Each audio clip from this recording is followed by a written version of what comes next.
বাতিলসহ ৮ দফা দাবিতে প্রধানমন্ত্রী কার্যালয়ে অভিমুখে বাম জোটের বিক্ষোভ মিছিল পুলিশের বাধায় শাহবাগ মোড়ে শেষ হয়েছে। বিএনপি জামায়াতের সংঘর্ষে গুরুতর আহত জামায়াত আমির ডাক্তার শফিকুর রহমান বর্তমানে নিজ বাসায় চিকিৎসা নিচ্ছেন ডাক্তার শফিকুর রহমান। জামাত বিএনপির সংঘর্ষে জামাতের 10 জন নিহত। প্রধানমন্ত্রীর বাসভবন, বিজয় স্থাপত্য এবং সেনা ব্যারাক ঘেরাও করে আন্দোলনকারীরা।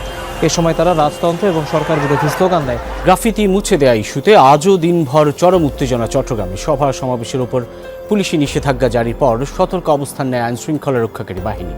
এরই মধ্যে কিছু শিক্ষার্থী গ্রাফিতি আঁকতে জড়ো হলে বাধা দেয় পুলিশ, বাড়ে উত্তেজনা।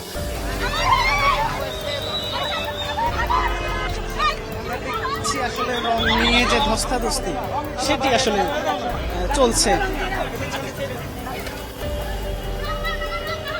দর্শক যেমনটি দেখছেন আপনারা আরেকজনকে যে নিয়ে যাওয়া হচ্ছে, যদিও গতকাল রাত থেকে মূলত এই উত্তপ্ত পরিস্থিতি চট্টগ্রাম। আসসালামু আলাইকুম প্রিয় দর্শক, এমন কিছু গুরুত্বপূর্ণ ভিডিও আপনাদের কাছে শেয়ার করতে যাচ্ছি যা রীতিমতো সকলকে অবাক করে দিয়েছে। প্রিয় দর্শক, সকলের কাছে অনুরোধ, ভিডিওটি একদম না টেনে একটি লাইক করে শেষ পর্যন্ত দেখতে থাকুন।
মায়ের খাওয়ার জন্য এখানে দাঁড়ায় রয়েছে, এখানে মায়ের খাওয়ার জন্য পিটান শুরু করবো।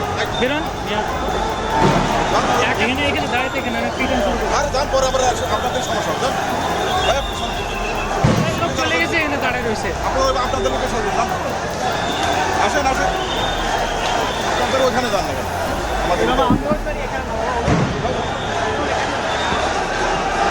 ভাই বেরোন, নাহলে কিন্তু খবর আছে। আর কি খবর আছে?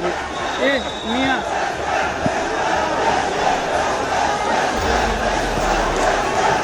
লাইভে ছিল, এমনকি লাইভ আছে, দেখেন তো একটু ফেসবুকে দেখেন তো।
জ্বালানি তেলের মূল্য বৃদ্ধির সিদ্ধান্ত বাতিল সহ ৮ দফা দাবিতে প্রধানমন্ত্রী কার্যালয়ে অভিমুখে বাম জোটের বিক্ষোভ মিছিল পুলিশের বাধায় শাহবাগ মোড়ে শেষ হয়েছে।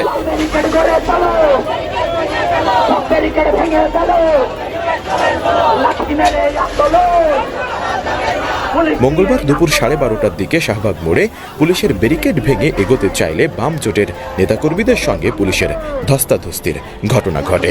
এতে বাম জোটের কয়েকজন কর্মী আহত হয় বলেও তারা দাবি করেন। বেলা 11:30টার পর পল্টন মোড় থেকে প্রেস ক্লাব, হাইকোর্ট মোড় হয়ে শাহবাগের দিকে যায় বাম জোটের বিক্ষোভ মিছিল। কিন্তু শাহবাগ ফুল মার্কেটের সামনে মিছিল পৌঁছালে পুলিশের বাধায় পড়ে মিছিলটি। পরে জোটের নেতাকর্মীরা পুলিশের ব্যারিকেড সরাতে গেলে উভয় পক্ষের মধ্যে ধস্তাধস্তির ঘটনা ঘটে।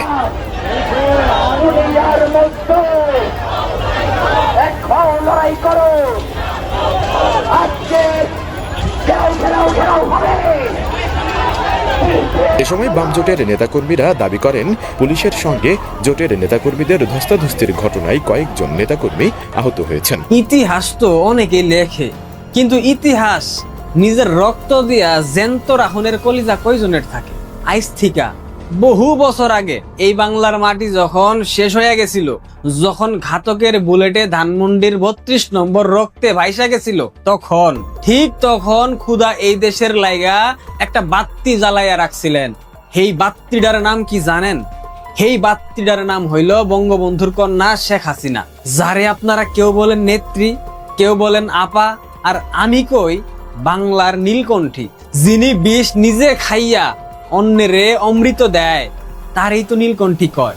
তাই তো 15ই আগস্টের হেই কাল রাইতের পর থেকে যার জীবনটা খালি কান্দন আর লড়াইয়ের ইতিহাস, হেই মহিলারে নিয়া আইজগা কিছু কথা কইমু। কলিজাডারে শক্ত কইরা বহেন, পুরা ভিডিও শুনেন। 1981 সালের 17ই মে, আকাশে মেঘের গর্জন আর নিচে লাখ লাখ মাইনষের চোখের পানি। মানুষরূপী আজরাইলরা তখনও ঢাকার রাজপথে ঘুরতাছে, কিন্তু মরণের ভয়টাকে পকেটে ভৈরা তিনি আইসা নামলেন শাহজালাল আন্তর্জাতিক বিমানবন্দরে। হেই যে পাওড়া রাখলেন এই সোনার বাংলায়। এরপর থেকে শুরু হয়েছে বাংলায় এক নতুন মহাকাব্য। 1996 থেকে 2001, 2008 সাল থেকে 2024 সাল বাংলাদেশকে কাব্যিক ভাবে তিনি গয়রা তুলছেন। 2008 থেকে 2024 সাল পারবেন না। শুনেন, যারা এক সময় কইতো বাংলাদেশ হইল তো। দর্শক, সম্পূর্ণ ভিডিওটি দেখলেন, বুঝতে পেরেছেন ভিডিওটি গুরুত্বপূর্ণ। আমরা বস্তুনিষ্ঠ সকল আপডেট এবং ব্রেকিং নিউজ নিয়ে আপনাদের কাছে উপস্থিত হই। অবশ্যই আমাদের চ্যানেলটিকে সাবস্ক্রাইব করে পাশে থাকা বেল বাটনটি অন করে দিলে সকল আপডেট ব্রেকিং নিউজ সর্বপ্রথম আপনার কাছে পৌঁছে যাবে। বিদায় নিচ্ছি, দেখা হবে অন্য কোনো ভিডিওতে। সেই পর্যন্ত ভালো থাকুন, সুস্থ থাকুন। আসসালামু আলাইকুম রহমতুল্লাহ।